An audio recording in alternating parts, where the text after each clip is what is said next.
तो first episode की शुरुआत होती है सन्नी को दिखाते हुए, जिसे कुछ लोग बेरहमी से एक खुफिया जगह पर ले जाते हैं। जब सन्नी को उस जगह पर ले जाया जाता है तो वो देखता है कि इस जगह पर उसका दोस्त फिरोज भी है, जिसे भी उन लोगों ने उठा के यहाँ पर लेकर आ गए थे। जिसके बाद एक आदमी सन्नी को 500 का नोट दिखाते हुए कहता है कि ये किसने बनाया है, और ये सीन यहीं पर कट होता है। अब कुछ दिन पहले का सीन दिखाया जाता है, जहाँ हमें पता चलता है कि सन्नी एक आर्टिस्ट है और वो हर तरह की पेंटिंग बनाना जानता है। हाल फिलहाल में तो वो सड़क पर 500 रुपए में लोगों की पोर्ट्रेट पेंटिंग बनाता है, और वो भी सिर्फ 15 मिनट में। जिसके बाद वो अपनी नानू की फैक्ट्री में जाता है, जहाँ पर उनकी खुद की प्रिंटिंग प्रेस एजेंसी थी, जो क्रांति पत्रिका नाम के अखबार से छपता था। दरअसल सन्नी के नानू देश में क्रांति लाना चाहते हैं और अपना काम ईमानदारी से करते आ रहे हैं। यहीं पर हम फिरोज को भी देखते हैं, जो कि यहीं पर काम करता है और वो प्रिंटिंग करने में एक्सपर्ट है। और साथ ही में यहाँ पर पता चलता है कि क्रांति पत्रिका ज्यादा नहीं बिक रही है, इसलिए उन लोगों को बहुत ज्यादा लॉस भी हो रहा है। अब सन्नी के बचपन का सीन दिखाया जाता है, जिसमें वो हमें बताता है कि बचपन में सभी बच्चे स्कूल से आने के बाद खेलते थे, लेकिन मैं और फिरोज क्रांति पत्रिका बेचने में लगे रहते थे। पर क्रांति पत्रिका ना तो तब बिकता था और ना अब बिकता है। पर बचपन से ही फिरोज और सन्नी को यह समझ आ गया था कि पैसों की कितनी अहमियत है, इसलिए वो पैसों को बचाते थे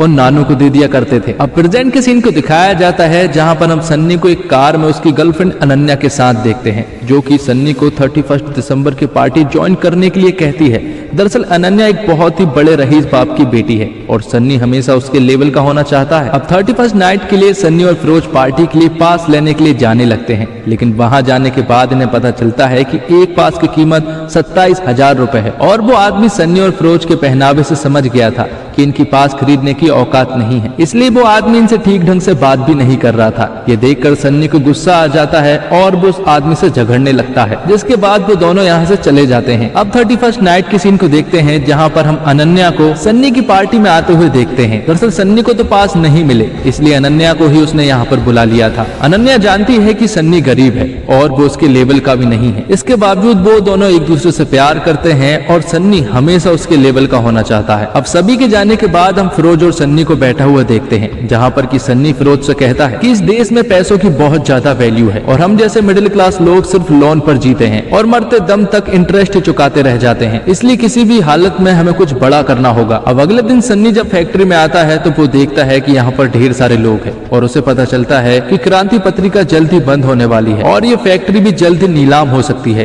क्योंकि जिन लोगों से सन्नी के नानू ने लोन लिया था वो देने में अब पूरी तरह से नाकामयाब हो चुके हैं। तब सन्नी और फिरोज उनसे मिलने के लिए जाते हैं और उनसे कहते हैं कि उन्हें कुछ वक्त चाहिए, लेकिन वो आदमी सन्नी से कहता है कि आप लोग पहले से ही लेट हैं, इसलिए वो लोग उन्हें ज्यादा वक्त नहीं दे सकते। फिर भी उन लोगों को 1 महीने का समय दे दिया जाता है। तो अब सन्नी और फिरोज के लिए एक बहुत बड़ी प्रॉब्लम ये थी कि उनके पास पैसा नहीं है और ना ही कोई एक बड़ा बिजनेस है जिससे कि वो पैसे चुका सके। यहाँ पर सन्नी और फिरोज कई तरह के बिजनेस के बारे में सोचते हैं, लेकिन कोई भी बिजनेस जम नहीं रहा था। और जब वो दोनों बात कर ही रहे थे कि तभी सन्नी ने एक 500 के नोट का स्केच बना लिया था, जो कि हूबहू रियल नोट की तरह था। लेकिन फिरोज इसके लिए मना करता है और वो उससे कहता है कि नोट बनाना इतना आसान नहीं है, जिस पर कि सन्नी उसे समझाता है कि हमारे पास कोई और ऑप्शन नहीं है, हमें फर्जी नोट ही बनाना होगा, क्योंकि ये नोट भी किसी इंसान ने ही बनाया है और हम लोग तो प्रोफेशनल आर्टिस्ट हैं। अब कुछ दिनों के बाद सन्नी उन नोटों को एनालाइज करना शुरू करता है और नोटों की बारीक से बारीक चीजें वो देखना शुरू करता है। तब वो डिसाइड करते हैं कि वो लोग 500 का नकली नोट बनाएंगे। तो सबसे पहले तो सन्नी 500 के नोट का एक बढ़िया सा स्केच बनाता है, जिसमें कि 1% भी गलती नहीं थी, और फिरोज उस नोट की प्रिंटिंग करता है और देखते ही देखते उन लोगों ने 500 का जाली नोट बनाने में कामयाब हो चुके थे। और आखिर में उन लोगों ने उस नोट को चाय में डाल दिया था, जिससे कि वो हूबहू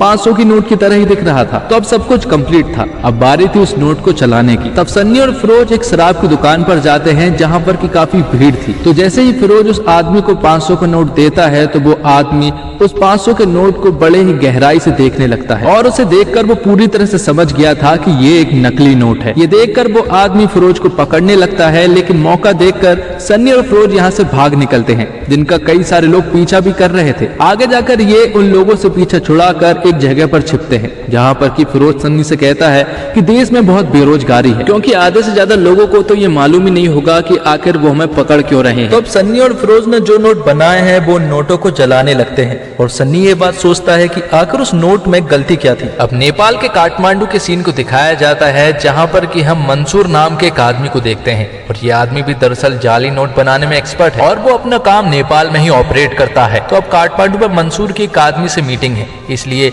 मंसूर यहाँ पर आया था। और नेपाल में ही हम माइकल नाम के एक आदमी को देखते हैं जो कि क्राइम ब्रांच का एक ऑफिसर है और उसे मंसूर के बारे में खबर है कि वो यहाँ पर आया है। तो माइकल अपने ऑफिसरों के साथ मिलकर मंसूर को पकड़ने की प्लानिंग बनाता है और जहाँ पर मंसूर की मीटिंग चल रही थी वहीं पर माइकल और उसके ऑफिसर पहुंच जाते हैं और वहां जाकर वो माइकल और उस आदमी को पकड़ लेते हैं। और यहाँ पर हमें पता चलता है कि माइकल और मंसूर एक दूसरे को पहले से ही जानते हैं। इसके बाद जब माइकल और उस आदमी को अरेस्ट करके यहाँ से ले जाया जा रहा था तभी यहाँ पर मंसूर के कुछ आदमी आ जाते हैं और फायरिंग करना स्टार्ट कर देते हैं, जिससे कि यहाँ पर भगदड़ मच जाती है और मंसूर इसी का फायदा उठाकर यहाँ से भाग जाता है। तो माइकल के हाथों मंसूर के वो जाली नोट तो हाथ लग गए थे, लेकिन यहाँ से मंसूर भाग गया था और साथ ही माइकल के कुछ ऑफिसर भी यहाँ पर मारे गए थे। अब आगे हम सन्नी और फिरोज को देखते हैं, जहाँ पर कि सन्नी फिरोज से कहता है कि हमारे नोट में सबसे बड़ी गड़बड़ ये है कि हमारे नोट का कागज खराब है, इसलिए हम पकड़े गए। इसके बाद से ही सन्नी और फिरोज उस तरह के नोट के कागज को ढूंढना शुरू कर देते हैं जो कि हूबहू रियल नोट की तरह हो। तो बहुत दिनों तक ढूंढने के बाद सन्नी को एक मैगजीन का कागज दिखता है जो कि रियल नोट के कागज की तरह था,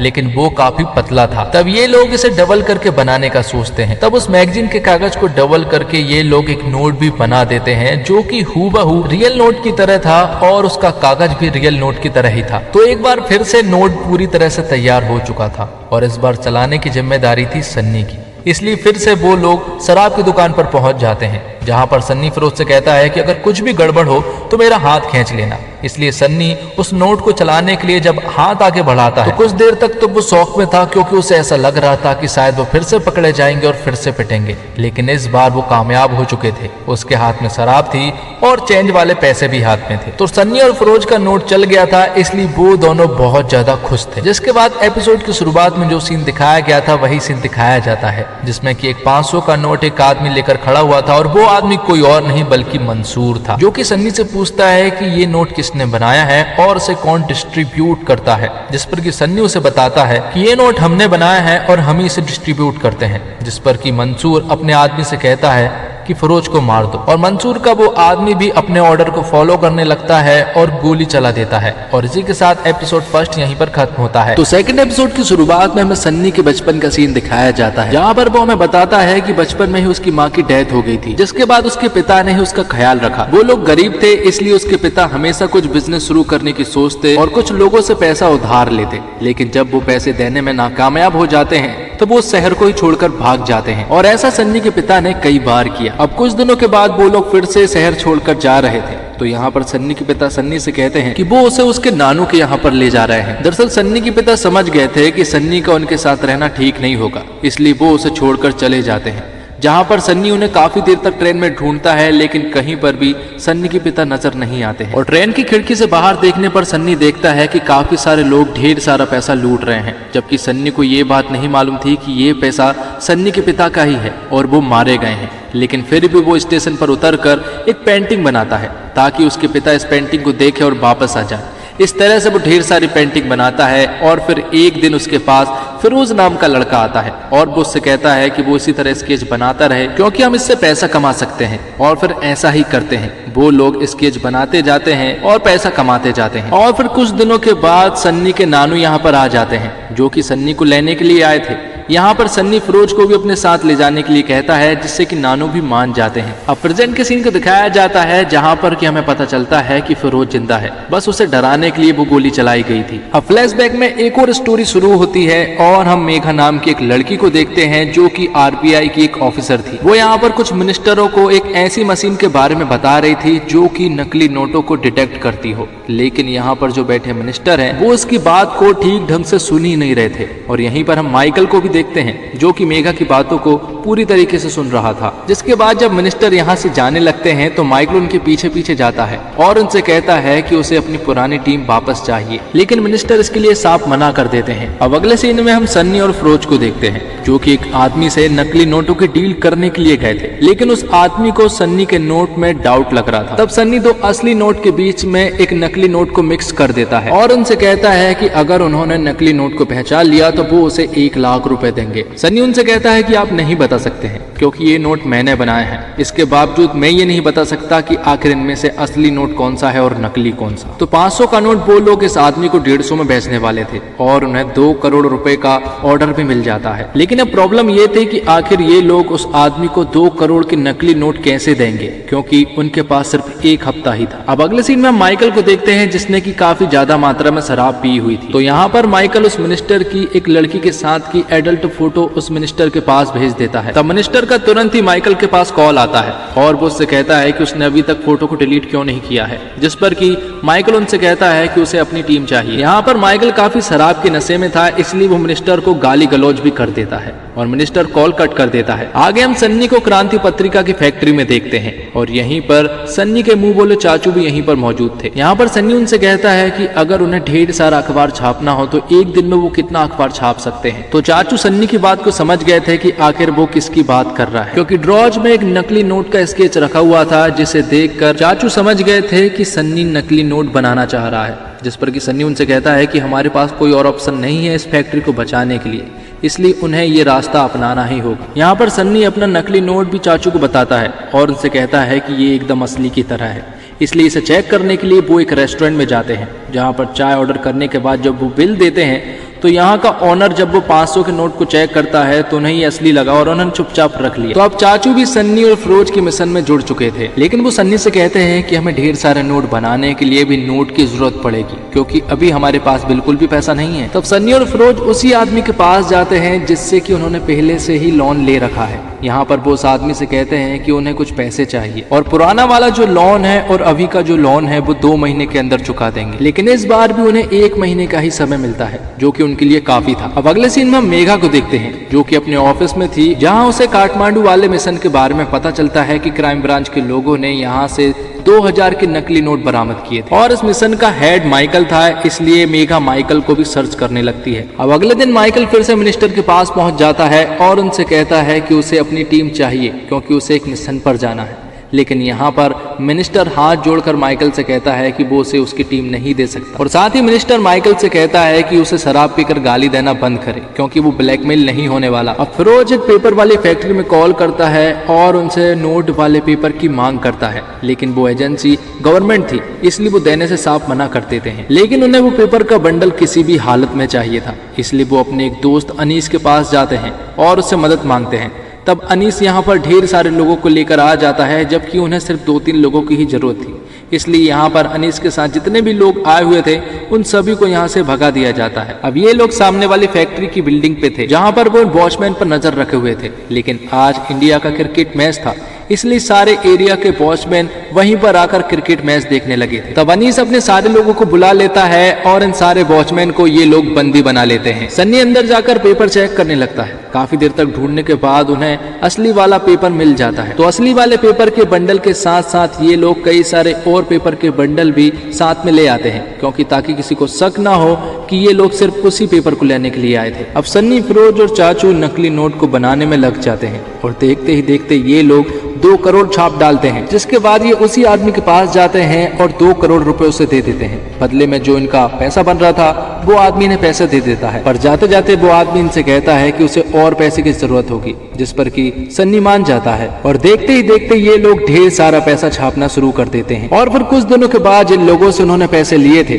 वो उनके पास जाते हैं और पुराने लोन के साथ साथ वो नया लोन भी चुका देते हैं और साथ ही अब उनकी क्रांति पत्रिका की फैक्ट्री भी बच चुकी थी। ये देखकर नानू सन्नी से कहते हैं कि आखिर उसने ये कैसे किया, जिस पर कि सन्नी उन्हें कहता है कि उसने एक नया बिजनेस खोला है जिसमें कि उसके साथ जो पार्टनर है उसी ने उसे पैसे एडवांस दिए हैं। लेकिन नानू यहाँ पर समझ चुके थे कि उन्होंने कुछ गड़बड़ की है, लेकिन नानू ये नहीं जानना चाह रहे थे कि आखिर उन्होंने क्या गड़बड़ की है। अब अगले सीन में हम सन्नी और अनन्या को एक रेस्टोरेंट में देखते हैं जो कि यहाँ पर डिनर करने के लिए आए थे। थोड़ी देर के बाद यहाँ पर एक वेटर आता है जिसे कि अनन्या चुपचाप से अपना क्रेडिट कार्ड दे देती है, क्योंकि अनन्या को मालूम है कि सन्नी के पास पैसा नहीं होता है। जिस पर कि सन्नी अनन्या से कहता है कि उसने उसे क्रेडिट कार्ड क्यों दिया, क्योंकि उसके पास पैसे हैं, उसे हर बार इतना छोटा समझने की जरूरत नहीं है। जिसके बाद वो दोनों खाना खाने लगते हैं और आखिर में जब बिल चुकाने की बारी आती है तो यहाँ पर सन्नी अपने जाली नोट से बिल चुकाता है और दोनों यहाँ से चले जाते हैं। और इनके जाने के बाद तुरंत ही मेघा और उसका एक दोस्त यहाँ पर आता है और वो दोनों यहाँ पर खाना खाने लगते हैं। दरअसल मेघा को ये लड़का देखने के लिए आया है क्योंकि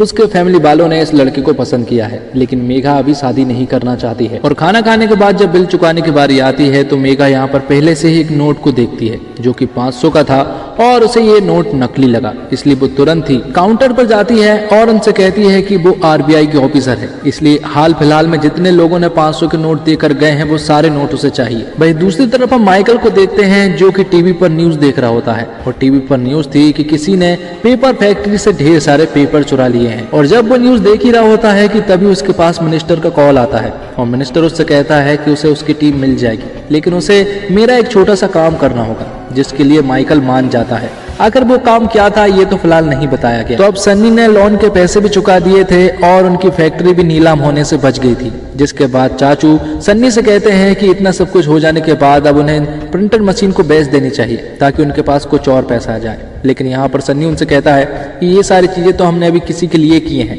लेकिन अब हमें खुद के लिए भी कुछ पैसे कमाने हैं और अब वो एक लास्ट बार पैसा छापना चाहते हैं। वहाँ दूसरी तरफ मेघा ने उस नोट को लेकर ऑफिस आ गई थी और अपने एक दोस्त को भी बताती है कि ये नोट नकली है, जिसके बाद वो दोनों उस नोट को चेक करने लगते हैं और उन्हें पता चलता है कि ये नोट सचमुच ही नकली है। आगे माइकल अपने एक जूनियर ऑफिसर को अपने पास बुलाता है और उससे कहता है कि मिनिस्टर टीम के लिए मान चुका है और उन्हें बस उस मिनिस्टर का एक काम करना है। जिसके बाद सन्नी और उसके साथ ही एक लास्ट बार पैसा छापना शुरू करते हैं और वो ढेर सारा पैसा छाप देते हैं और इसी के साथ एपिसोड 2 यहीं पर खत्म होता है। थर्ड एपिसोड की शुरुआत में हमें बताया जाता कि फर्जी नोट आखिरकार किस तरह से हमारे देश में एंटर होते हैं। नेपाल, भूटान और पाकिस्तान से सबसे ज्यादा फर्जी नोट हमारे देश में एंटर होते हैं और फिर बताया जाता कि नोटों को थोड़े थोड़े करके बाजार में फैलाया जाता है। तो मंसूर ने एक टीम बनाई थी जो कि इन्हीं लोगों को पकड़ने का काम करेगी। तो माइकल यहाँ पर सभी को प्रोसेस बता रहा होता है कि आखिर ये नोट हमारे देश में कैसे एंटर होते हैं। जिसके बाद शेखर हमें बताता है कि इन फर्जी नोटों के पीछे किन बड़े बड़े लोगों का हाथ है, जिसमें पहला नाम था मंसूर दलाल और उसकी लास्ट लोकेशन जॉर्डन की है। वो इंडिया भी खुफिया तरीके से आता है लेकिन किसी को भी नहीं मालूम पड़ता। तो मंसूर दलाल का फर्जी नोटों के पीछे एक बहुत बड़ा कनेक्शन है। दूसरा नाम आता है जितेंद्र जोशी का, जिसे सभी लोग जीतू काका कहते हैं और ये भी मंसूर के साथ ही काम किया करता है। तीसरा नाम है सैयद बिलाल नायक, जिसे सब बिलाल कहते हैं और बिलाल ही मंसूर के पैसों को डिलीवर करता है। आगे आरबीआई का ऑफिस दिखाया जाता है जिसमें कि मेघा अपने ऑफिसर से कह रही थी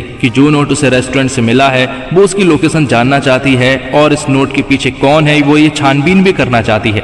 लेकिन वो ऑफिसर मेघा से कहता है कि हम जेम्स बॉन्ड नहीं है, ये काम पुलिस का है और वैसे भी उन्होंने एनआईए वालों को इस नोट के बारे में बता दिया है, वो लोग इस नोट के बारे में पता कर लेंगे। आगे एविडेंस रूम में हम माइकल को देख पाते हैं। उस एविडेंस रूम में 2000 के वो ढेर सारे नोट थे जो कि उन्हें काठमांडू से मिले थे। यहाँ पर वो उन जाली नोटों में से ढेर सारे नोट अपने साथ रख लेता है क्योंकि इनके द्वारा वो इन्वेस्टिगेशन करना चाह रहा था। लेकिन यहाँ से निकलने के बाद वो एक मोबाइल शॉप पर जाता है जहाँ पर कि वो 2 आईफोन खरीदता है और पेमेंट वो उन्हीं जाली नोटों से करता है जो कि उसने हाल फिलहाल में एविडेंस रूम से लिए थे। तो एक आईफोन की कीमत 70,000 रुपए थी। दोनों आईफोन को खरीदने के बाद वो पहला आईफोन अपने साथी शेखर को गिफ्ट करता है और दूसरा आईफोन वो अपने बेटे व्योम के लिए रखता है। जिसके अगले सीन में हम सन्नी और फिरोज को देखते हैं जो कि एक क्लब में थे। दरअसल आज उनसे सूरत के एमएलए मिलना चाह रहे थे। दरअसल उन्हें एक बहुत बड़ी डील के बारे में उनसे डिस्कशन करना था। एमएलए यहाँ पर सन्नी से कहता है कि उन्हें 20 करोड़ रुपए के जाली नोट चाहिए और कहता है कि वो सौदे की बात हमेशा आमने सामने बैठकर करता है और बाहर आने के बाद उन्हें पता चलता है कि ये पैसे उन्हें ही डिलीवर करने पड़ेंगे। एमएलए के आदमी ये पैसे लेने नहीं आने वाले और ये डिलीवरी उन्हें 2 हफ्ते के अंदर ही करनी थी। तो 2 हफ्ते में 2 करोड़ रुपए के जाली नोट छापना एक बहुत बड़ा टास्क था। साथ ही इनके पास पेपर भी खत्म हो चुके थे क्योंकि 20 करोड़ के जाली नोट छापने में इन्हें ढेर सारा पेपर चाहिए होगा और पेपर फैक्ट्री से ये बार बार वो पेपर चुरा भी नहीं सकते हैं। जिसके बाद हम माइकल को देखते हैं जो कि अपने बेटे के बर्थडे पर आया हुआ था। यहाँ पर वो उसे आईफोन गिफ्ट करता है जिसे देखकर उसका बेटा खुश हो जाता है। साथ ही हमें यहाँ पता चलता है कि उसकी पत्नी यानी कि रेखा से उसकी बिल्कुल भी नहीं बनती है। बात तो डिवोर्स तक पहुंच चुकी है, इसके बावजूद वो किसी तरह से रिश्ता निभा रहे हैं। अब अगले सीन में मेघा अपने ऑफिसर के पास जाती है और उन्हें बताती है कि उसे क्राइम ब्रांच के ऑफिसर माइकल के साथ काम करने का मौका मिला है, इसलिए वो कुछ दिनों की लीव चाहती है। अगले सीन में हम चाचू और फिरोज को एक एजेंसी में देखते हैं जो कि एक बूढ़े आदमी का पहचान पत्र बनवाने के लिए गए थे। दरअसल वो लोग इस एजेंसी के द्वारा वो पेपर चाहते थे, इसलिए वो अपनी खुद की एजेंसी खोलते हैं और उन्हें लाइसेंस भी मिल चुका था। अब एजेंसी तो खुल चुकी थी अब वहाँ पर काम करने के लिए उन्हें कोई लड़की की भी जरूरत थी, इसलिए वो एक जॉब निकालते हैं और ढेर सारी लड़कियों का इंटरव्यू लेते हैं, जिसमें कि उन्हें एक लड़की पसंद आ जाती है जो कि 3 लैंग्वेज में बात कर रही थी,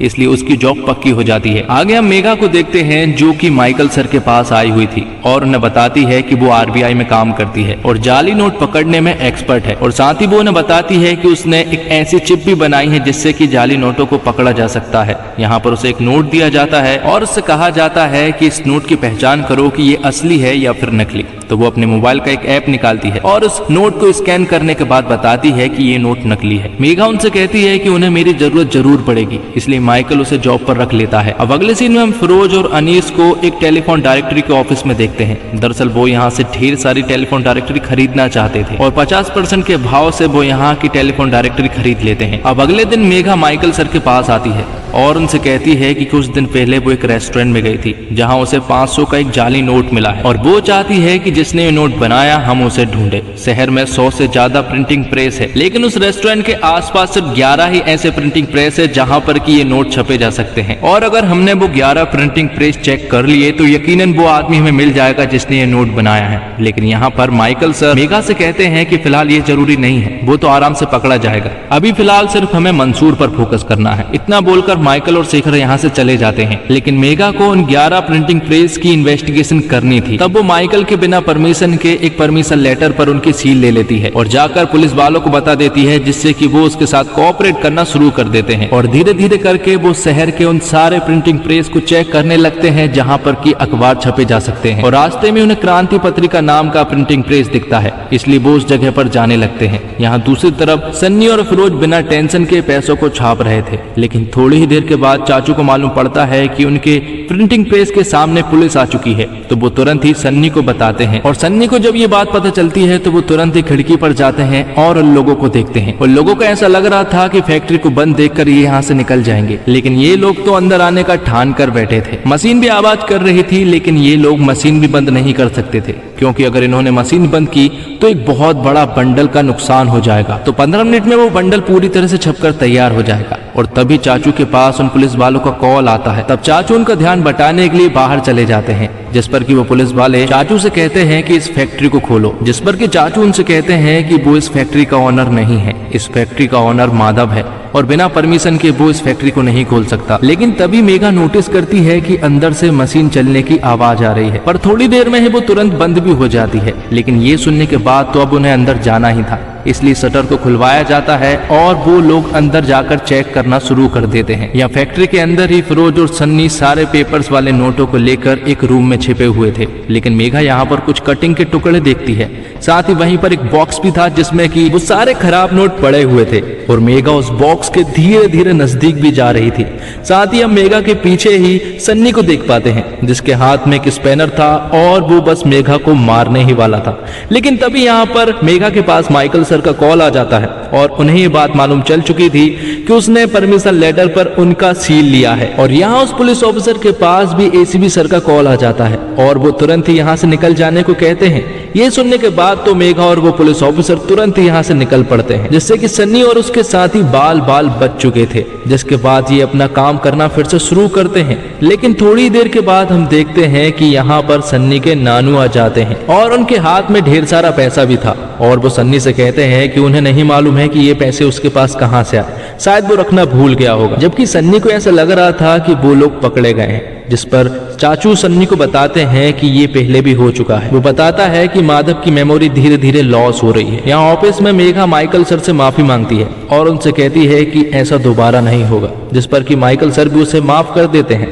अब अगले सीन में हम सन्नी और फिरोज को देखते हैं, जो कि सूरत जा रहे थे क्योंकि उन्हें 20 करोड़ रुपए की डिलीवरी करनी थी। और रास्ते में एक चेक पॉइंट पड़ता है जहां पर कि कुछ पुलिस वाले खड़े हुए थे और वो सन्नी के ट्रक की तलाशी करना भी शुरू कर देते हैं। शुरुआत के कुछ बॉक्स में उन्हें टेलीफोन डायरेक्टरी मिलती है, लेकिन आगे जाली नोट रखे थे और ये बात सन्नी बहुत अच्छे से जानता था, इसलिए वो एक पैर को पीछे मारता है और वहां से कुछ शराब की बोतल निकल आती है, जिससे कि उन पुलिस वालों को ये लगता है कि ये लोग इन्हीं शराब की बोतलों को बिना परमिशन के दूसरी तरफ ले जा रहे हैं, जिसके बाद वो इनसे डील करते हैं और 30,000 में वो डील फाइनल भी कर लेते हैं। तब सन्नी ने इन पैसों की सूरत में सही सलामत डिलीवरी कर दी थी। तो इस काम को करने के बाद सन्नी और फिरोज काफी खुश थे और वापस लौटते वक्त वो एक क्लब में पार्टी भी करते हैं। लेकिन जब वो अपने घर लौटते हैं तो यहाँ पर हम नानू को देखते हैं, जिन्हें कि उनके काम के बारे में सब कुछ पता चल गया था। वो यहाँ पर सन्नी और फिरोज को बहुत बुरा सुनाते हैं और आखिर में सन्नी और फिरोज को अपने घर से बाहर भी निकाल देते हैं। और इसी के साथ एपिसोड 3 यहीं पर खत्म होता है। तो 4th एपिसोड की शुरुआत में हम देखते हैं कि वित्त मंत्रालय द्वारा एक ऐसी मशीन लॉन्च होती है जिसके द्वारा जाली नोटों के बारे में पता लगाया जा सकता है। और ये मशीन दरअसल में मेघा ने ही बनाई थी और इस मशीन का नाम रखा जाता है धनरक्षक। जिसके बाद हम माइकल को देख पाते हैं जो कि अपनी पत्नी रेखा के घर पर था। दरअसल आज वो उसके बेटे व्योम को घुमाने के लिए अपने साथ ले जाने वाला था। जब वो रास्ते में होता है तो वो उससे कहता है कि आज वो उसे पाव भाजी खिलाएगा और रास्ते में जब वो उसे पाव भाजी खिलाता है तो उसके बेटे व्योम का पेट खराब हो जाता है। इसलिए वो उसे तुरंत ही अपने घर ले आता है और वो उससे कहता है कि मम्मी को वो कुछ भी ना बताए। इसलिए वो व्योम को तुरंत ही घर छोड़कर यहाँ से भाग जाता है। यहाँ सन्नी अपनी पुरानी लाइफ में वापस आ चुका था और फिर से 15 मिनट में पोर्ट्रेट पेंटिंग बनाने वाला काम चालू कर दिया था। यहाँ पर वो 6,000 वाली पेंटिंग को 2,000 में भी बेचता है। हालांकि उस पेंटिंग की कीमत 2,000 से भी कम थी, लेकिन ये बात सिर्फ सन्नी ही जानता है। जिसके बाद हम चाचू और सन्नी को बात करते हुए देख पाते हैं। सन्नी यहाँ पर चाचू को बताता है कि उसने नानू के साथ जो किया वो बहुत बुरा किया, लेकिन जो काम उसने किया उसके लिए उसे 1% भी गिल्ट नहीं है। अब जब चाचू अपने घर जाते हैं तो वो देखते हैं कि नानू यहाँ पर नहीं है। वो फैक्ट्री में भी चेक करते हैं और लोग से पूछते भी हैं कि आखिर नानू कहाँ पर है, लेकिन नानू कहीं पर भी दिखाई नहीं दे रहे थे। इसलिए वो तुरंत ही सन्नी के पास कॉल करते हैं और वो लोग भी ढूंढना शुरू कर देते हैं, लेकिन नानू कहीं भी नहीं थे। और दूसरी तरफ हम माइकल को देखते हैं जो कि अपनी पत्नी रेखा के फ्रेंड के पास कॉल करता है और उसे धमकाता है और उससे कहता है कि तुम्हारी वजह से ही आज मेरी बीवी मुझे डिवोर्स दे रही है। जिसके अगले सीन में हम सन्नी और फिरोज को पुलिस स्टेशन में देख पाते हैं, जहाँ पर उन्हें कंप्लेंट तो फाइल दर्ज करा दी थी, लेकिन उन्हें एसीपी सर से मिलने नहीं दिया जा रहा था। लेकिन यहाँ पर कुछ बड़े लोग आते हैं और वो बिना परमिशन के ही अंदर घुस जाते हैं। ये देखकर सन्नी को बहुत ज्यादा गुस्सा आ जाता है और वो भी अंदर घुस जाता है, जहाँ पर वो एसीपी सर को बताने लगता है कि उसके नानू मिसिंग है और उनकी मेमोरी लॉस है, इसलिए उन्हें अभी ढूंढना होगा। लेकिन वो एसीपी सर सन्नी से ठीक ढंग से बात नहीं कर रहे थे, जिस पर कि सन्नी उनसे कहता है कि आप मेरे नानू को ढूंढकर कोई एहसान नहीं कर रहे हैं, क्योंकि ये आपकी ड्यूटी है और हमारे टैक्स देने की वजह से ही आपकी पेमेंट बनती है। यहाँ पर सन्नी उस एसीपी से और भी बुरी बातें कहता है, इसलिए वो एसीपी इन्हें लॉकअप में बंद कर देता है। अब अगले सीन में हम माइकल को देखते हैं जो कि अपनी पत्नी रेखा के मम्मी पापा के यहाँ पर गया था। वो उनसे कहता है कि रेखा मुझे डिवोर्स दे रही है। वो अपनी बेटी को समझाए कि ऐसा ना करे, लेकिन रेखा के पेरेंट्स भी रेखा की साइड ही थे। यहाँ पुलिस स्टेशन में थोड़ी देर के बाद चाचू आ जाते हैं और वो सन्नी और फिरोज की वेल करवा देते हैं। साथ ही वो सन्नी को बताते हैं कि नानू मिल चुके हैं, जो कि पास ही की गली में घूम रहे थे। तब ये सभी लोग अपने घर आ जाते हैं, जहाँ पर कि नानू सो रहे थे क्योंकि उनकी तबीयत खराब है और सन्नी और फिरोज नहीं चाहते हैं कि वो नानू के सामने आए। लेकिन अगले ही दिन वो लोग एक डॉक्टर के पास जाते हैं, जहाँ पर कि डॉक्टर उन्हें बताते हैं कि उन्हें गंभीर बीमारी हुई है और उनकी सर्जरी भी होनी है, लेकिन इस सर्जरी को कोई रेयर डॉक्टर ही कर सकता है। लेकिन उन डॉक्टरों का 1 महीने पहले से ही अपॉइंटमेंट लेना पड़ता है। जिसके अगले सीन में हम माइकल और शेखर को देखते हैं जो कि क्लब में शराब वगैरह पी रहे होते हैं और बिल पेड वो उन्हीं पैसों से करते हैं जो कि उन्हें काठमांडू से बरामद हुए थे। और जब वो घर जा रहे होते हैं तो तभी माइकल को रास्ते में एक जर्नलिस्ट मिलती है जिसका नाम कमला था और उसने माइकल के साथ पास्ट में कुछ बुरा किया है। अब माइकल को तो हैंगओवर हो गया था और मेघा और शेखर जब घर आ रहे होते हैं तो मेघा शेखर से कमला के बारे में पूछती है कि आखिर वो जर्नलिस्ट कौन थी, जिस पर कि शेखर उन्हें बताता है कि कमला ने माइकल सर के साथ बहुत बुरा किया है। माइकल और उसका एक दोस्त था दुबे, जिन्होंने एक एनकाउंटर किया था और कमला ने उसे मर्डर के रूप में तब्दील कर दिया था। और माइकल के डिवोर्स के पीछे भी कमला का ही हाथ है और जहाँ जहाँ माइकल को प्रमोशन मिलना था वहाँ वहाँ उन्हें डिमोशन मिला और इसी के चलते उनका दोस्त दुबे ने खुद को गोली मार ली थी और उसने एक नोट पर लिखा था कि ये उसका आखिरी एनकाउंटर होगा। अब अगले दिन टीवी में न्यूज दिखाई जाती है जिसमें कि ढेर सारे जाली नोट पकड़े जा रहे थे और ये सारे जाली नोट धनरक्षक के द्वारा पकड़े जा रहे थे, क्योंकि धनरक्षक मशीन अब सभी जगह पर अवेलेबल हो चुकी थी। इसलिए अब किसी भी जाली नोट को पकड़ना बहुत ही आसान हो गया था। जिसके बाद जॉर्डन का सीन दिखाया जाता है जहां पर कि हम मंसूर को देखते हैं और उसे जब ये बात मालूम चलती है कि उनके सारे नोट अब पकड़े जा रहे हैं क्योंकि धनरक्षक नाम की एक मशीन आ गई है जो कि उनके नोट को बेरहमी से पकड़ रहा है। जिसके बाद मंसूर का ही एक आदमी उसे एक 500 का नोट देता है और मंसूर से कहता है कि ये नोट नकली है, लेकिन ये एक ऐसा नोट है जो कि धनरक्षक मशीन में डिटेक्ट नहीं हुआ था और आसानी से निकल गया था। तब ये सुनने के बाद तो मंसूर को इस नोट और उस आदमी में इंटरेस्ट आ जाता है जिसने कि ये नोट बनाया है। तो अब रात को जब सन्नी और फिरोज सो रहे थे तो रातों रात सन्नी और फिरोज को उठा लिया जाता है। जिसके बाद सन्नी की मुलाकात होती है मंसूर से और मंसूर यहाँ पर सन्नी से पूछता है कि क्या वो 500 का नोट तुमने बनाया है, जिस पर कि सन्नी हाँ कहता है। और जिसके बाद मंसूर अपने 2000 का नोट सन्नी को देता है और उससे कहता है कि इस नोट में क्या गड़बड़ी है, जिस पर कि सन्नी उन्हें कहता है कि पेपर सॉलिड है लेकिन इसमें बहुत सारी कमियां हैं, लेकिन फाइनल टच देने के बाद ये नोट सुपर्ब हो सकता है। और साथ ही मंसूर यहाँ पर सन्नी से कहता है कि क्या वो मेरे साथ काम करेगा, लेकिन इसके लिए सन्नी पूरी तरह से मना कर देता है और वो उससे कहता है कि उसने ये काम करना बंद कर दिया है। लेकिन मंसूर यहाँ पर सन्नी को बहुत देर तक मनाता है और फिर आखिर में सन्नी को मानना ही पड़ता है। जिसके बाद उन दोनों को सही सलामत उनके घर छोड़ दिया जाता है और इसी के साथ एपिसोड 4 यहीं पर खत्म होता है। तो 5th एपिसोड की शुरुआत में हम सन्नी को देखते हैं जिसे मंसूर ने जॉर्डन लेकर आया था, क्योंकि अब उन्हें ढेर सारे नोट छापने थे।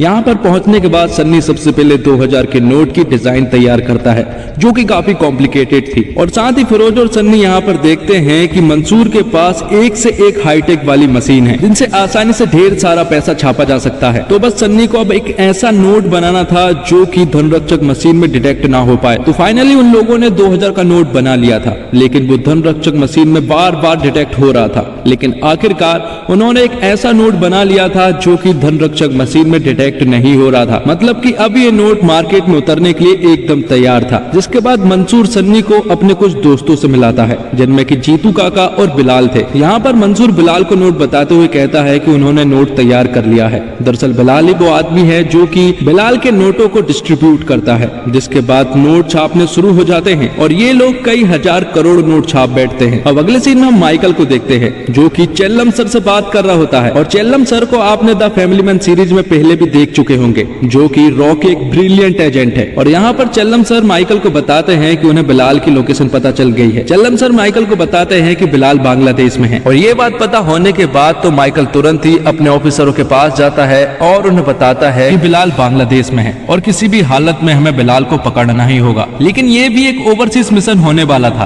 और जो काठमांडू में हुआ वो यहाँ भी ना हो जाए, इसलिए उन्हें तो गहलोत से परमिशन लेनी ही होगी। जिसके बाद हम सन्नी को देखते हैं जो कि अपने चाचू से बात कर रहा होता है और चाचू उससे आगे की प्लानिंग के बारे में पूछते हैं। लेकिन यहाँ पर सन्नी चाचू को कुछ भी नहीं बताता है और ना ही मंसूर के बारे में बताता है। जिसके बाद डॉक्टर सन्नी और चाचू को हॉस्पिटल बुलाती है जहाँ पर कि वो उन्हें बताती है कि अगले हफ्ते नानू की सर्जरी होना पॉसिबल है क्योंकि डॉक्टर यहाँ पर अवेलेबल है और अगले हफ्ते ही उनकी सर्जरी हो जाएगी। लेकिन इतने जल्दी ये सब कैसे हुआ सन्नी को कुछ भी समझ नहीं आ रहा था। लेकिन तभी हमें पता चलता है कि ये सब कुछ दरअसल में मंसूर ने किया है और डॉक्टर और पैसों का अरेंजमेंट उसी ने किया है। और जब चाचू से फिर से पूछते हैं तो यहाँ पर सन्नी उन्हें फिर से कुछ नहीं बताता है। अब अगले सीन में हम माइकल को देखते हैं और बिलाल को पकड़ने के लिए बांग्लादेश की मिशन के लिए उसे गहलोत से परमिशन लेनी थी। लेकिन यहाँ पर गहलोत परमिशन नहीं देता है और वो माइकल से कहता है कि उसे जो करना है वो कर ले, लेकिन सब कुछ अनऑफिशियली रहेगा क्योंकि जो काठमांडू में हुआ उसके बाद से वो बांग्लादेश मिशन के लिए परमिशन नहीं दे सकता। जिसके बाद माइकल तिवारी के पास कॉल करता है और ये तिवारी कोई और नहीं बल्कि हमारे द फैमिली मैन सीरीज के श्रीकांत तिवारी होते हैं। यहाँ पर माइकल तिवारी से बांग्लादेश मिशन के लिए कुछ फेवर मांगता है। जिसके बाद माइकल अपनी टीम को लेकर बांग्लादेश पहुंच गया था जहां पर कि तिवारी के कहने पर यहाँ के कुछ आर्मी के सोल्जर्स माइकल का साथ दे रहे थे, लेकिन वो अनऑफिशियली तरीके से कुछ भी नहीं करेंगे। जो भी ऑफिशियल रहेगा सिर्फ वो वही काम करेंगे। और उन आर्मी सोल्जर्स को बिलाल की लोकेशन मालूम थी जो कि जंगलों के रास्ते से होकर जाने वाले थे। तो बिलाल यहाँ पर एक आदमी से मिलता है जिसके बाद वो लोग जंगलों के रास्तों से होते हुए निकलने लगते हैं। लेकिन बीच रास्ते में ही बिलाल को थोड़ा सा शक होता है और वो बीच रास्ते में ही रुक जाता है। और थोड़ी छानबीन करने के बाद बिलाल को मालूम पड़ता है कि आगे मिलिट्री है क्योंकि मिलिट्री की जीप के टायर जमीन पर थे और वो समझ गया था, इसलिए वो तुरंत ही वापस होने लगते हैं। यहाँ पर जब वो उन मिलिट्री सोल्जर्स को मालूम पड़ता है कि बिलाल वापस जा रहा है तो माइकल उनसे पकड़ने की बात कहता है, लेकिन वो आर्मी सोल्जर्स अनऑफिशियली तरीके से कुछ भी नहीं करने वाले थे। इसलिए यहाँ पर माइकल शेखर को लेकर तुरंत ही निकल पड़ते हैं ये देखकर वो मिलिट्री सोल्जर्स भी शेखर और माइकल का पीछा करना शुरू कर देते हैं। जिसके बाद माइकल और शेखर जंगल में उस जगह पर पहुंच जाते हैं जहां पर कि बिलाल के लोग मौजूद थे और यहीं पर इनके बीच मिलिट्री के सोल्जर्स भी आ चुके थे जो कि माइकल का साथ दे रहे थे और बिलाल के कुछ लोग भी यहीं पर मौजूद थे जो कि इनके ऊपर फायरिंग कर रहे थे। लेकिन आगे चलकर उन्हें लगता है कि वो यहाँ से जिंदा नहीं बच पाएंगे, इसलिए बिलाल के वो सभी लोग सरेंडर कर देते हैं। लेकिन बिलाल यहाँ से चुपचाप भागने की कोशिश करने लगता है, लेकिन शेखर उसका पीछा करता है और आखिरकार शेखर बिलाल को पकड़ लेता है। अब आगे हम सियारा नाम की एक लेडी को देखते हैं जो कि मंसूर के पास थी। यहाँ पर वो लेडी मंसूर को बताती है कि बिलाल को पुलिस वालों ने बांग्लादेश में अरेस्ट कर लिया है और अब उनके पास से साथ सारी इंफॉर्मेशन भी जाने वाली है, इसलिए वो बिलाल की जगह पर एक दूसरे बंदे को हायर करने का कहती है। और मंसूर के पास एक आदमी है और वो आदमी है सनी। अब आगे माइकल बिलाल से पूछताछ कर रहा था, वो पूछताछ करना शुरू करता है लेकिन बिलाल यहाँ पर कुछ भी नहीं बोलता है। तो माइकल बिलाल के पैर में गोली मार देता है और फिर से पूछताछ करना शुरू करता है। और जब माइकल बिलाल को अगली गोली मारने वाला होता है कि तभी बिलाल माइकल से कहता है कि उसका पर्स चेक करे जिसमें कि कुछ 2000 के जाली नोट भरे पड़े थे और वो उन्हें बताता है कि ये नोट नकली है। तो माइकल उन नोट को ऑफिस में लेकर आ जाता है और धनरक्षक मशीन से जब उन्हें चेक किया जाता है तो ये नोट डिटेक्ट नहीं हो रहे थे। तो माइकल सोचता है कि अब ये एक बहुत बड़ी प्रॉब्लम है, क्योंकि अगर ये नोट हमारे इंडिया में आ गया तो इसे पकड़ने के लिए हमारे पास कोई भी मशीन नहीं है। जिसके बाद हम मंसूर को देखते हैं जो कि सन्नी के पास आता है और वो तब हॉस्पिटल में होता है। यहाँ पर मंसूर उसके नानू से भी मिलता है और उनकी पेंटिंग की काफी तारीफ भी करता है और वो बताता है कि वो सन्नी के साथ बिजनेस करता है। जिसके बाद सन्नी और मंसूर अकेले में कुछ बातें कर रहे होते हैं जिसमें कि मंसूर सन्नी को बताता है यहाँ पर सन्नी को बताता है कि पुलिस वालों ने बिलाल को बांग्लादेश में अरेस्ट कर लिया है और कहता है कि क्राइम ब्रांच की तरफ से एक सेल भी बना है जो कि इन्हीं लोगों को पकड़ने का काम कर रहा है। तो अगर उस टीम में हमारा कोई बंदा हो तो ये बहुत अच्छा रहेगा, जिससे कि अगले कदम के बारे में हमें पहले ही पता चल जाएगा। और वो उससे ये भी कहता है कि विदेश में जो हमारा हजारों करोड़ों का पैसा है वो भी सेफ नहीं है, उसे जल्द से जल्द इंडिया भी लाना होगा। जिसके बाद सन्नी ये सारी बातें फिरोज को बताता है और थोड़ी देर के बाद यहाँ पर चाचू आ जाते हैं जो कि सन्नी से कहते हैं कि उसे उसका बॉस बिल्कुल भी पसंद नहीं आया, वो कुछ जरूर बुरा कर रहा है। लेकिन यहाँ पर सन्नी चाचू से ठीक ढंग से बात नहीं करता है और उनके बीच में एक जोरदार झगड़ा भी हो जाता है। आगे हम माइकल को देखते हैं जो कि हॉस्पिटल में बिलाल से पूछताछ कर रहा होता है कि आखिर मंसूर के साथ कौन कौन काम करते हैं, जिस पर कि बिलाल उन्हें बताता है कि एक आर्टिस्ट नाम का बंदा है जो कि काफी इंटेलिजेंट है और वो मंसूर का एकदम खास आदमी है और उसे आर्टिस्ट के बारे में ज्यादा कुछ नहीं मालूम है। दूसरी तरफ हम सन्नी को कॉफी शॉप में देखते हैं जहाँ पर कि मेघा भी थी। यहाँ पर सन्नी मेघा से दोस्ती बढ़ाने की कोशिश करने लगता है और सन्नी यहाँ पर मेघा से दोस्ती करने में कामयाब भी हो जाता है। यहाँ दूसरी तरफ बिलाल माइकल को बताता है कि उस आर्टिस्ट ने 2000 का नोट बनाया है और मंसूर मुंबई आया है और मुंबई वो तभी आता है जब बहुत बड़ी प्रॉब्लम हो जाती है। वो जरूर यहाँ पर आर्टिस्ट से मिलने ही आया होगा, तो अगर आर्टिस्ट को पकड़ लिया तो मंसूर को आसानी से पकड़ा जा सकता है। यहाँ कॉफी शॉप में सनी और मेघा आपस में बात कर रहे होते हैं और बातों ही बातों में सनी को मालूम पड़ता है कि मेघा रहने के लिए फ्लैट ढूंढ रही है और ये सुनने के बाद तो सनी उसे तुरंत ही फ्लैट दिखाने के लिए ले जाने लगता है। फ्लैट देखने के बाद मेघा को ये घर बहुत ज्यादा पसंद आता है और वो यहाँ पर रहने के लिए मान जाती है। और जब वो फ्लैट देख ही रही होती है कि तभी सनी उसके पास आता है और उससे कहता है कि उसके मोबाइल की बैटरी डेड हो गई है और उसका मोबाइल भी ले लेता है। तो मोबाइल लेने के बाद सनी मेघा के मोबाइल में एक ऐसा ऐप इंस्टॉल कर देता है जिससे कि सारी जानकारी अब सनी के पास आराम से पहुंच जाएगी। बाहर निकलने पर मेघा सनी से थैंक्स कहती है क्योंकि बहुत कम दाम में उसे फ्लैट मिल चुका था और साथ ही जाते जाते मेघा सनी से कहती है कि क्या वो लोग सैटरडे को मिल सकते हैं, जिस पर कि सनी हाँ कहता है।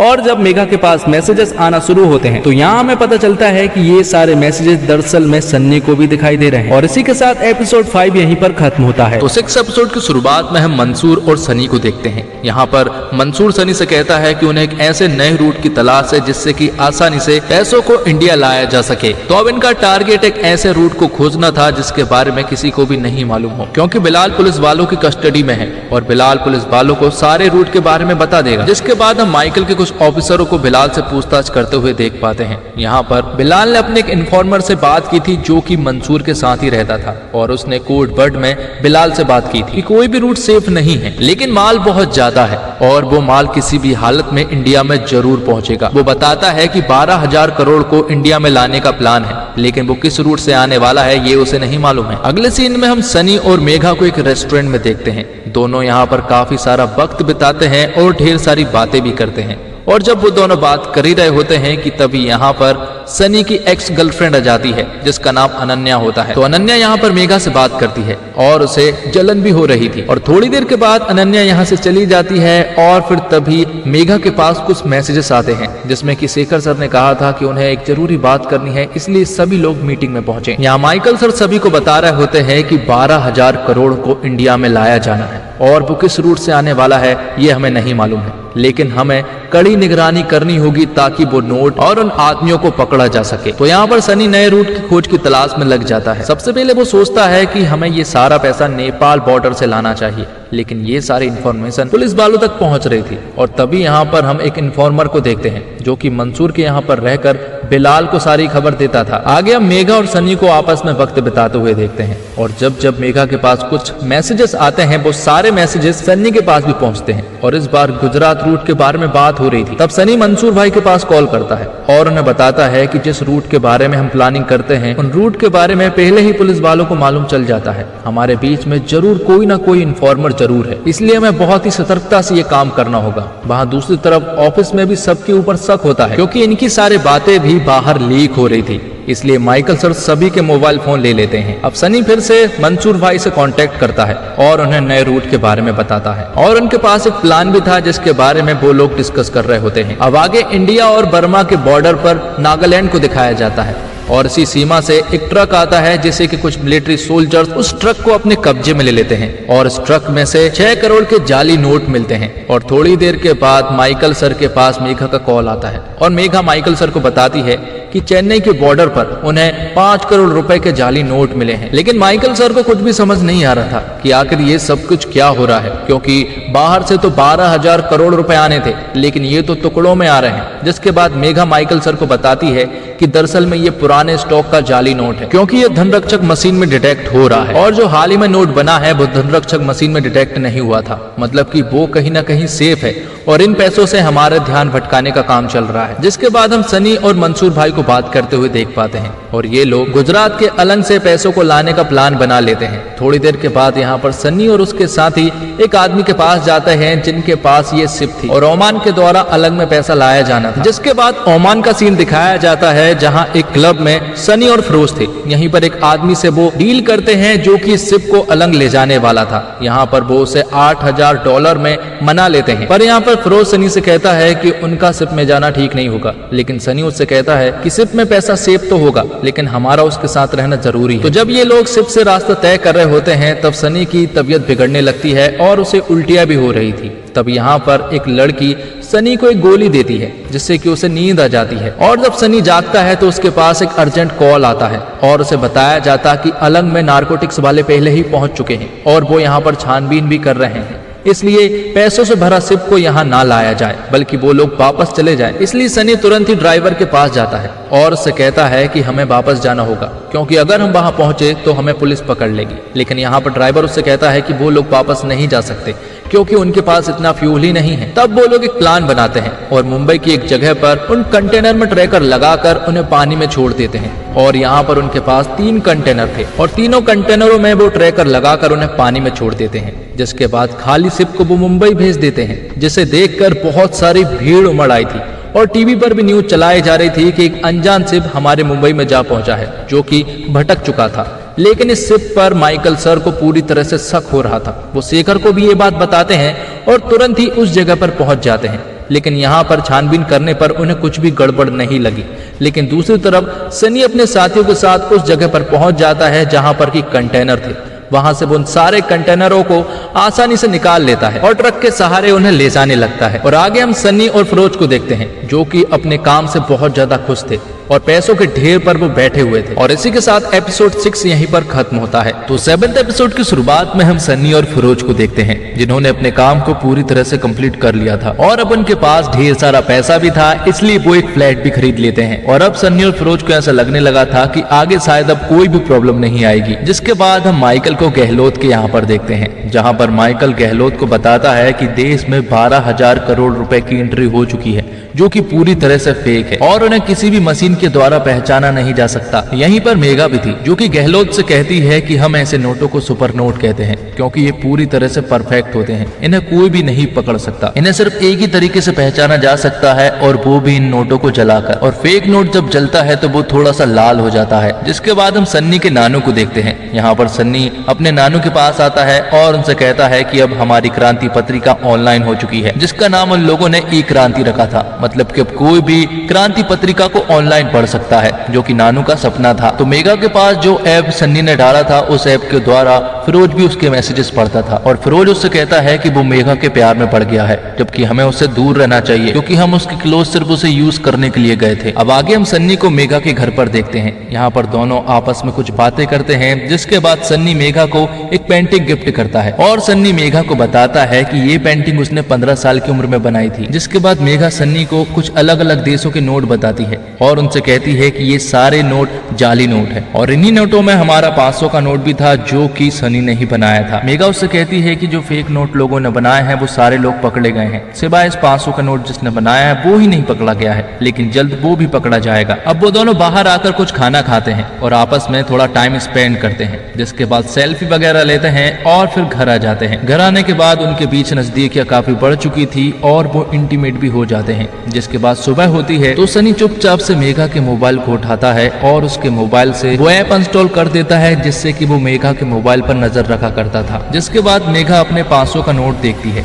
और उसे कुछ याद आ जाता है, इसलिए वो तुरंत ही अपनी एक फ्रेंड को कॉल लगाती है। आगे हम देखते हैं कि 12,000 करोड़ रुपए इंडिया में तो आ चुके थे, लेकिन इन्हें ठिकाने लगाना बहुत ज्यादा मुश्किल था। 50-100 करोड़ रुपए की बात होती तो ये लोग ठिकाने लगा देते, लेकिन ये अमाउंट बहुत ज्यादा बड़ा था और इन्हें मार्केट में पहुंचाना उससे भी ज्यादा मुश्किल था। जिसके बाद मंसूर सनी के पास कॉल करता है और उसे काफी चिल्लाता है, क्योंकि स्टॉक का सिर्फ 10% ही पैसा मार्केट तक पहुंचा था, जबकि उन्हें ये पैसा जल्द से जल्द खत्म करना था। यहाँ दूसरी तरफ मेघा माइकल सर के पास आती है और उन्हें बताती है कि 500 का नोट और 2000 का नोट जो बना है वो दोनों एक ही आदमी ने बनाए हैं। दरअसल में 500 का नोट तो एक सैंडविच नोट है, जिसे 2 पेपरों के साथ मिलाकर बनाया गया, लेकिन 2000 का नोट एकदम सीधा बना है, लेकिन ये एक ही आदमी ने बनाया है, क्योंकि अगर इसे जूम करके देखा जाए तो दोनों नोट में आपको एक एस बनता हुआ दिखाई देगा और जिस आदमी ने भी ये नोट बनाया है वो अपनी छाप छोड़ना चाहता है। साथ ही यहाँ पर हमें पता चलता है कि गुजरात के सूरत में एक एमएलए के पास 50 करोड़ रुपए के नोट पकड़े गए हैं और वो जाली नोट दरअसल में सैंडविच नोट है। तो अगर हमें ये पता चल जाए कि आखिर ये सैंडविच नोट किसने बनाया है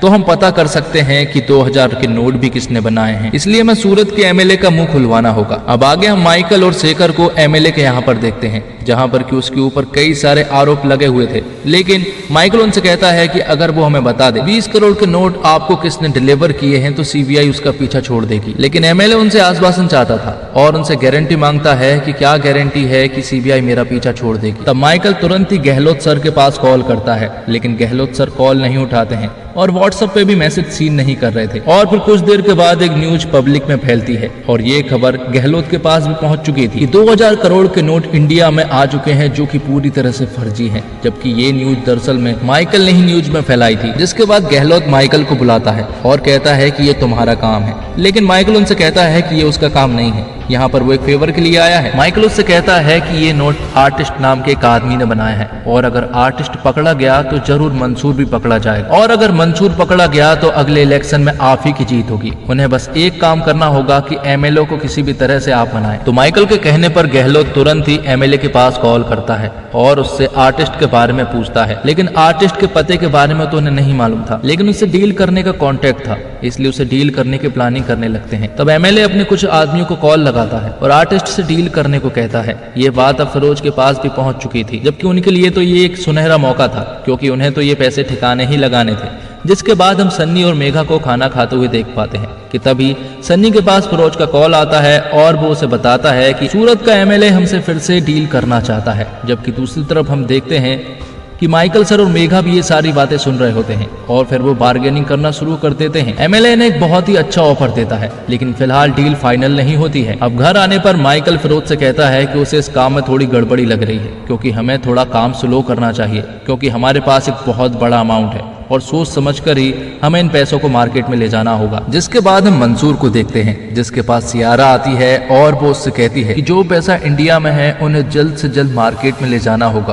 क्योंकि मंसूर से ऊपर भी कुछ लोग हैं जिन्हें जवाब देना पड़ता है। आगे हम माइकल को देखते हैं, जिसके पास उसकी पत्नी रेखा आती है और यहाँ पर वो दोनों आपस में बात करते हैं और यहाँ पर रेखा उसे बताती है कि हमारे बीच में पहले ही सब कुछ खत्म हो चुका था। भले ही हम दोनों ने एक दूसरे से प्यार किया और लव मैरिज की, लेकिन एक समय के बाद वो सब कुछ खत्म हो गया था। अब अगले सीन में हम मंसूर को इंडिया में देखते हैं और वो अपने अड्डे पर आता है, जहाँ पर वो देखता है कि सिर्फ 10% ही स्टॉक खत्म हुआ है। तो यहाँ पर वो सन्नी को काफी चिल्लाता है और थोड़ी ही देर के बाद यहाँ पर मंसूर के पास एक आदमी आता है और वो उसे बताता है कि जो खबरी हमारे बीच में था हमने उसे पकड़ लिया है। जिसके बाद मंसूर उस आदमी के पास जाता है और उसे जान से मार देता है। जिसके बाद मंसूर सन्नी और फिरोज से कहता है कि गलती गलती होती है, छोटी हो चाहे बड़ी, उसका अंजाम सिर्फ एक ही होता है। यहाँ पर वो फिरोज और सन्नी को डराने की कोशिश कर रहा था, क्योंकि पैसा अभी तक मार्केट में नहीं पहुंचा था और उन्हें जल्द से जल्द पैसा मार्केट में पहुंचाना होगा, क्योंकि स्टॉक बहुत बड़ा है। तब सन्नी मंसूर से कहता है कि वो जल्द से जल्द इन पैसे को ठिकाना लगा देगा। और फिर अगले सीन में हम माइकल को देखते हैं, जिसके पास एमएलए का मैसेज आता है और वो यहाँ पर माइकल को बताता है कि सन्नी डील के लिए मान गया है। और इसी के साथ एपिसोड 7 यहीं पर खत्म होता है। तो 8th एपिसोड की शुरुआत में हम सन्नी और फिरोज को देखते हैं, जिनके पास अब कोई और रास्ता नहीं था एमएलए से डील करने के अलावा। और फिर अगले सीन में हम माइकल और रेखा को देखते हैं, जिनका कोर्ट में डिवोर्स हो रहा था। यहाँ पर माइकल जज साहब से कहता है कि जो उसका फ्लैट है वो रेखा के नाम करना चाहता है, लेकिन रेखा कहती है कि वो आपकी मेहनत की कमाई का है, इसलिए वो आपके पास ही रहेगा। और इसी के साथ उनका डिवोर्स हो जाता है। जिसके बाद हम सन्नी और उसके नानू को खाना खाते हुए देख पाते हैं। यहाँ पर नानू सन्नी से कहते हैं कि उसके सपने में हमेशा एक बुरा ख्याल आता है और वो ख्याल ये है कि सन्नी कुछ बुरा काम करता है और उन्हें उसने पकड़ लिया है, जबकि ये सब कुछ सच में हो चुका है। लेकिन मेमोरी लॉस के कारण नानू को कुछ भी याद नहीं है, लेकिन नानू अब बिल्कुल ठीक है। तो एमएलए की अब सन्नी से डील होने वाली है और ये सारी इन्फॉर्मेशन क्राइम ब्रांच के पास है। तो उनकी डील जो है वो एक बिल्डिंग में होने वाली थी और माइकल यहाँ पर सन्नी को पकड़ने के लिए एक तगड़ी प्लानिंग करता है और उसे पकड़ने के लिए माइकल ने ढेर सारे ऑफिसरों को अपॉइंट किया था। जिसके बाद हम सन्नी और फिरोज को देखते हैं, जो कि अलग अलग कार से उस बिल्डिंग में घुसते हैं। फिरोज के पास ढेर सारा पैसा था और वो एक बैंड से यहाँ पर आया हुआ था और माइकल एक ऑफिस में था और वहाँ बैठे बैठे वो बिल्डिंग के सारे सीसीटीवी फुटेज को देख रहा था। यहीं पर मेघा भी मौजूद थी। तो सन्नी भी अब बिल्डिंग में पहुंच चुका था और वो 6th फ्लोर पर था। तब एमएलए से कांटेक्ट किया जाता है और उसे 6th फ्लोर पर बुलाया जाता है, लेकिन यहाँ पर मेघा और एक ऑफिसर पैसा लेकर जाते हैं और 6th फ्लोर पर पहुंचने के बाद वो एक जगह पर रुककर उसका इंतजार करते हैं। लेकिन काफी देर हो चुकी थी पर आर्टिस्ट अभी तक नहीं आया था। थोड़ी ही देर के बाद मेघा अपने ऑफिसरों से कहती है कि उसे नीचे उतरकर देखना चाहिए, क्योंकि उसे कोई भी पहचानता नहीं है और किसी को शक भी नहीं होगा। तब यहाँ पर ऑफिसर उसे ऑर्डर दे देते हैं। जिसके बाद सनी अपनी कार से उनके थोड़े नजदीक आता है तो यहाँ पर वो मेघा को देखता है और मेघा को देखने के बाद वो वहीं पर रुक जाता है। हालांकि वो कार थोड़ी दूर थी, इसलिए मेघा ने सनी को नहीं देख पाई थी। जिसके बाद सनी अपनी कार को पीछे करने लगता है और मौका देखकर यहाँ से भाग निकलता है। लेकिन बिल्डिंग में और भी ढेर सारे ऑफिसर्स थे जो कि सनी की कार का पीछा करने लगते हैं। उनके पास सारे सीसीटीवी कैमरे भी मौजूद थी। तो सनी अपनी व्हाइट कलर की कार से निकलकर फिरोज के साथ रेड कलर की कार में बैठता है और वो फिरोज को बताता है कि ये एक ट्रैप था, हमें पकड़ने की बहुत तगड़ी प्लानिंग की है किसी ने। तो सारे ऑफिसर सब 2nd फ्लोर पर आ चुके थे और यहीं पर फिरोज और सन्नी भी मौजूद थे। जिसके बाद वो यहाँ पर क्लीनर के कपड़े बदलते हैं और यहाँ से जाने की कोशिश करने लगते हैं। बीच रास्ते में ही इन्हें माइकल मिलता है। माइकल इनकी कार को रोकता है, जहाँ पर सनी उन्हें बताता है कि वो क्लीनर है और सफाई कर्मचारी है, इसलिए उन्हें जल्दी जाना होगा क्योंकि उन्हें किसी और भी जगह जाकर काम करना है। तब माइकल उनका आइडेंटिटी कार्ड मांगता है। वो लोग चेक करते हैं और सब सही था। माइकल उनसे पूछता है कि यहाँ पर व्हाइट कलर की एसयूवी कार थी, क्या उन्होंने देखी है? जिस पर कि सनी उन्हें बताता है कि 5 मिनट पहले तक वो इसी लाइन में खड़ी थी, लेकिन वो अब जा चुकी है। ये बात सुनने के बाद माइकल सनी को यहाँ से जाने देता है, लेकिन तभी एक ऑफिसर माइकल को बताता है कि हमें व्हाइट कलर की एसयूवी कार मिल चुकी है, लेकिन उसके अंदर कोई भी इंसान नहीं है। ये सुनने के बाद तो माइकल सनी की कॉलर पकड़ लेते हैं और सनी को पता चल गया था कि अब वो पकड़े जाने वाले हैं, इसलिए वो फुल रफ्तार में अपनी कार को भगाता है और यहाँ से बाहर निकलने की कोशिश करने लगता है। बाहर तो सनी सही सलामत निकल चुका था, लेकिन उसके पीछे पुलिस की ढेर सारी कार पड़ जाती है। आगे जाने के बाद ये एक ट्रैफिक सिग्नल पर रुकते हैं, जहाँ पर की ढेर सारा ट्रैफिक था। पुलिस वाले भी यहाँ पर आ चुके थे और वो नीचे उतरकर उनकी कार तक पहुंचने लगते हैं और ये सब कुछ सनी भी देख रहा होता है। लेकिन थोड़ी ही देर के बाद ट्रैफिक क्लियर हो जाता है और ये यहाँ से निकल पड़ते हैं। आगे जाने के बाद उन्हें कुछ पुलिस वाले फिर से घेर लेते हैं जो कि इनके जस्ट पीछे ही थे। ये देखकर फिरोज कहने लगता है सनी से कि हमें सरेंडर कर देना चाहिए, लेकिन सनी ये नहीं करना चाहता था। उसके दिमाग में एक आइडिया आता है और वो फिरोज से कहता है कि पैसों को उड़ाना शुरू कर। तब तुरंत ही फिरोज पीछे जाता है और फिर पैसों को उड़ाना शुरू कर देता है। और जैसे ही पैसे उड़ना शुरू होते हैं तो यहाँ पर ट्रैफिक लग जाता है और लोग पैसे लूटने में लग जाते हैं और एक बहुत लंबा ट्रैफिक भी लग जाता है। ये सारी चीजें होते हुए सनी और फिरोज भी बार बार पीछे मुड़कर देख रहे होते हैं और इसी के चलते उनकी गाड़ी अनबैलेंस हो जाती है और उनकी कार का भी एक्सीडेंट हो जाता है। इसके बाद वो किसी तरह से बचते बचाते कार से निकलते हैं, लेकिन यहाँ पर भी पब्लिक इकट्ठी हो चुकी थी और वो सभी लोग भी पैसे को लूटने में लगे हुए थे। थोड़ी देर के बाद यहाँ पर माइकल सर और मेघा भी पहुंच चुकी थी। मेघा माइकल सर से कहती है कि हमने उन्हें खो दिया, लेकिन माइकल सर ने फिरोज और सनी का चेहरा देख लिया था, इसलिए उनके पहचान करवाने के लिए वो सारे सीसीटीवी फुटेज को चेक करवाने के लिए कहता है। और थोड़ी देर के बाद यहाँ पर गहलोत का कॉल माइकल सर के पास आता है। गहलोत उनसे कहता है कि वो उसकी सारी की सारी टीम को टर्मिनेट कर रहा है, लेकिन यहाँ पर माइकल सर गहलोत से कहते हैं कि अभी भी सब कुछ ठीक हो सकता है, इन सारे मसले के पीछे मंसूर का हाथ है और अगर हम उसे ओपन कर दे तो वो पूरी तरह से डर जाएगा और हमारे पास उसके खिलाफ एविडेंस भी है। तो माइकल सर के कहने पर गहलोत ऐसा ही करता है और सारे न्यूज चैनल पर सिर्फ मंसूर की बातें ही चल रही थी। ये देखकर मंसूर तिलमिला उठता है और तुरंत ही जमील के पास कॉल करता है और उससे कहता है कि सनी को जल्दी से पकड़ कर लाओ, इससे पहले कि पुलिस उसे पकड़े उसे हमें पकड़ना होगा। अब घर पहुंचने पर फिरोज और सनी आपस में झगड़ रहे होते हैं क्योंकि वो सनी से कहता है कि उसे मेघा के मोबाइल से वो ऐप इंस्टॉल नहीं करना चाहिए था। अगर वो आज उसे इंस्टॉल नहीं करता तो हमें ये सारी खबर आज मालूम होती और ट्रैप होने की भी सारी इन्फॉर्मेशन हमारे पास होती। लेकिन यहाँ पर सनी फिरोज से कहता है कि उसे अच्छी फीलिंग नहीं आ रही थी, उसने पहले भी कहा था कि उसे ये नहीं करना चाहिए। तब यहाँ पर फिरोज सन्नी से कहता है कि अब हमारे पीछे मंसूर भी पड़ा है और पुलिस वाले भी, हम लोग बीच में फंस चुके हैं। जिसके बाद हम सन्नी को मेघा के घर पर देखते हैं। दरअसल सनी बहुत दिनों के बाद मेघा के घर पर पहुंचा था, इसलिए मेघा उससे पूछती है कि आखिर वो इतने दिनों तक कहाँ था, जिस पर कि सनी उससे कहता है वो ट्रैवलिंग कर रहा था और कुछ दिनों के बाद उसे फिर से जाना है। और फिर वो मेघा के घर से जैसे ही बाहर निकलता है तो वो तुरंत ही जमील के पास कॉल करता है और उसे अपनी सारी सिचुएशन के बारे में बताता है। लेकिन जमील उससे कहता है कि मंसूर सर अपना साथ नहीं छोड़ते हैं और अपनों का तो बिल्कुल भी नहीं, इसलिए वो सनी से कहता है कि वो मेरे टच में रहे। अब अगले सीन में हम सायरा और मंसूर को देखते हैं। यहाँ पर सायरा मंसूर से कहती है कि उसका खेल जल्द से जल्द अब खत्म होने वाला है, क्योंकि जो ऊपर लोग बैठे हुए हैं वो उसके साथ अच्छा नहीं करेंगे और तुम्हारे पैसे भी अब बिल्कुल सेफ नहीं है। ये सारी बातें सुनने के बाद मंसूर तुरंत ही जमील के पास कॉल करता है और वो जमील से कहता है कि सनी को ठिकाने लगा दो। साथ ही यहाँ पर जीतू काका भी मंसूर के साथ था, इसलिए वो उसे भी इंडिया भेजने की बात कहते हैं। यहाँ दूसरी तरफ माइकल के पास सीसीटीवी फुटेज के द्वारा एक छोटी सी फुटेज थी, लेकिन वो चेहरा ठीक ढंग से नहीं दिखाई दे रहा था, लेकिन उसे स्कैन करने में उन्हें काफी ज्यादा वक्त लगेगा। जिसके अगले सीन में हम सनी और फिरोज को देखते हैं जो कि एक जगह पर खड़े हुए थे कि तभी यहाँ पर जमील और उसके साथ जीतू काका भी आ जाते हैं। वो यहाँ पर फिरोज और सनी को एक जगह पर ले जाने लगते हैं और बीच रास्ते में ही सनी को इनके ऊपर शक होता है कि ये लोग हमें मारने के लिए ले जा रहे हैं। जिसके बाद ये लोग सनी और फिरोज को एक खुफिया जगह पर ले जाते हैं और यहाँ पर जीतू काका उनसे कहते हैं कि उसने मंसूर सर के साथ बहुत बुरा किया है, इसलिए उन्होंने ही उसे मारने का ऑर्डर दिया है। जिसके बाद जब ये लोग फिरोज और सनी को मारने ही वाले होते हैं कि तभी यहाँ पर अनीस आ जाता है अपनी पूरी की पूरी गैंग लेकर, और अनीस की गैंग में टू मैनी लोग थे, इसलिए इन्हें सरेंडर होना पड़ता है। तब सनी तुरंत यहाँ से निकल पड़ता है और यासिर चाचा के पास कॉल लगाता है, लेकिन कॉल वो नहीं उठा रहे थे,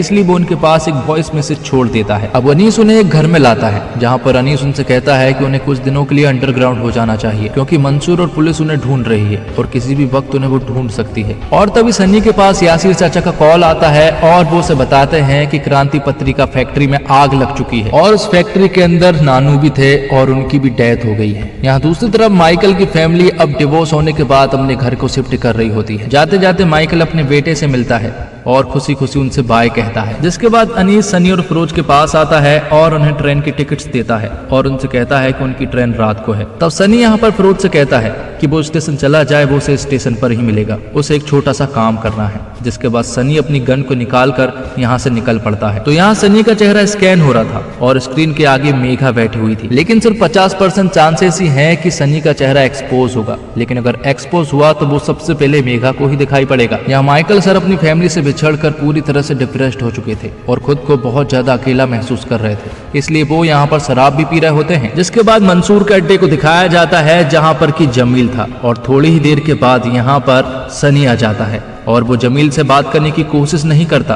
बल्कि उसे धाए धाए गोली मारकर उसे जान से मार देता है, क्योंकि सनी बहुत ज्यादा गुस्से में है, क्योंकि उसके नानू को इन्होंने ही मारा है, ये उसे मालूम है। अंदर जाकर भी वो सभी को चुन चुन कर मारता है। फैक्ट्री के अंदर कई सारे लोग मौजूद थे जो कि उसके ऊपर अटैक भी करते हैं। इसी कारण सनी थोड़ा सा घायल भी हो जाता है। आखिर में वो जीतू काका को मारता है और अंदर के लॉकर को खोलने के लिए उसका पासवर्ड डलवाता है। अंदर जाने पर वो देखता है कि अभी भी ढेर सारा रुपए है, और तभी जीतू काका के पास मंसूर का वीडियो कॉल आता है जो कि सनी उठाता है। और मंसूर जब सनी को देखता है तो उसकी हालत पतली हो जाती है। यहाँ पर सनी मोबाइल को एक जगह पर रखता है और पूरे पैसों में पेट्रोल छिड़क कर उनमें आग लगा देता है, और वो मंसूर से कहता है कि वो उसके पास जल्द आ रहा है। जिसके बाद मंसूर सिसक कर रोने लगता है। यहाँ मेगा उस स्क्रीन के सामने बैठी हुई थी और वो चेहरा कितना स्कैन हुआ ये हमें नहीं बताया गया। दूसरी तरफ फिरोज भी सनी का इंतजार कर रहा होता है स्टेशन पर, लेकिन सनी तो मंसूर के लोगों की बुरी तरह से बैंड बजाने में लगा हुआ था। और इसी के साथ एपिसोड 8 यहीं पर खत्म होता है। तो दोस्तों, उम्मीद करता हूँ आपको ये सीरीज पसंद आई होगी। सीरीज पसंद आई हो और वीडियो थोड़ी भी अच्छी लगी हो तो वीडियो को लाइक जरूर कीजिएगा, और इसी तरह की वीडियोस पाने के लिए आप हमारे चैनल को सब्सक्राइब भी कीजिएगा।